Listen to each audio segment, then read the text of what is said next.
आज हम लोग करेंगे क्वेश्चन नंबर 23, जिसमें बोला गया है कि ball of mass m hits the floor with speed v making an angle theta with the normal. The coefficient of restitution is e. Find the speed of reflected ball and angle of reflection of the ball. तो देखिए आज हम लोग करेंगे question number 23, जिसमें question में कहा गया है कि एक बॉल है और वो नॉर्मल से थीटा एंगल पर आकर इंसिडेंट होती है। तो हमें रिफ्लेक्टेड जो बॉल रिफ्लेक्ट होगी उसका हमें निकालना है स्पीड। तो मान लीजिए v वेलोसिटी से ये आकर के, चूँकि दिया गया है v स्पीड से आके ये इंसिडेंट होती है थीटा एंगल पर। तो अगर ये रिफ्लेक्ट होती है तो मान लें v डैश स्पीड से रिफ्लेक्ट होती है। चूँकि यहाँ पर देखिए ग्रेविटी काम कर रही है, इसको नीचे ला रही है और हॉरिजॉन्टल में कोई भी फोर्स नहीं लग रहा है। तो जो हॉरिजॉन्टल का कंपोनेंट होगा v का वो सेम होगा दोनों केस में।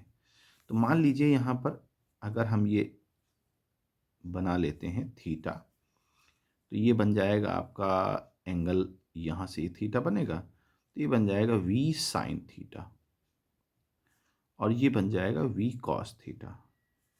इस तरह इसमें भी देखते हैं, अगर हम इसको देखें तो ये रिफ्लेक्टेड स्पीड है और ये थीटा है तो ये भी थीटा होगा।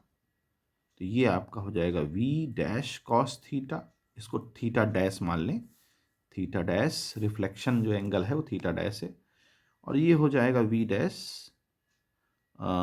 Sine theta dash. चूँकि हॉरिजॉन्टल में कोई भी फोर्स काम नहीं कर रहा है, जिसकी वजह से v साइन थीटा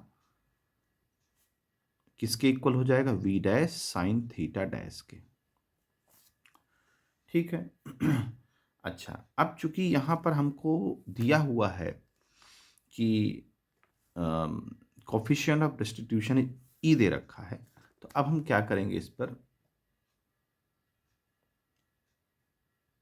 अब हम इस पर क्या करेंगे, इस पर हम लगाएंगे फार्मूला कोफिशिएंट ऑफ रेस्टिट्यूशन का। ई इज इक्वल टू होता है velocity of separation, velocity of separation और अपॉन वेलोसिटी ऑफ अप्रोच।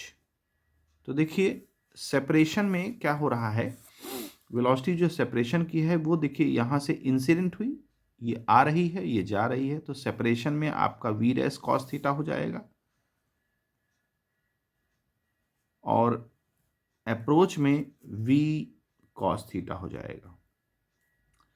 तो यहाँ से अगर हम देखना चाहें तो बन जाएगा v dash cos theta dash is equal to E V cos theta.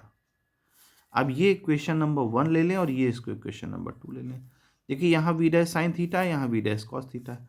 अब इक्वेशन 1 और 2 को स्क्वायरिंग बोथ साइड्स कर दें और ऐड कर दें, तो ये वाला जब इस पे ऐड होगा तो v डैश स्क्वायर और ब्रैकेट में आएगा sine square theta dash plus cos square theta dash. ठीक है, और इस तरफ आएगा v square sine square theta plus E square V square cos square theta. Okay. अब यहाँ से देखिए वैल्यू 1 हो जाएगी तो क्या आ जाएगा, v dash square is equal to, यहाँ से v स्क्वायर कॉमन ले लीजिए तो आ जाएगा sign square theta plus E square cos square theta. तो v डैश की वैल्यू हो जाएगी अंडर रूट, अब v बाहर आ जाएगा तो sign square theta plus E square cos square theta.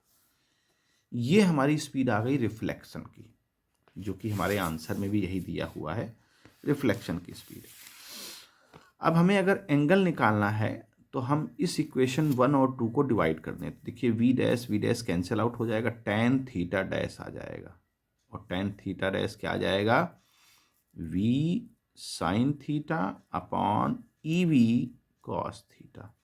तो यहाँ से मिल जाएगा हमको टेन थीटा अपॉन वी, ये हमको वैल्यू मिल जाएगी।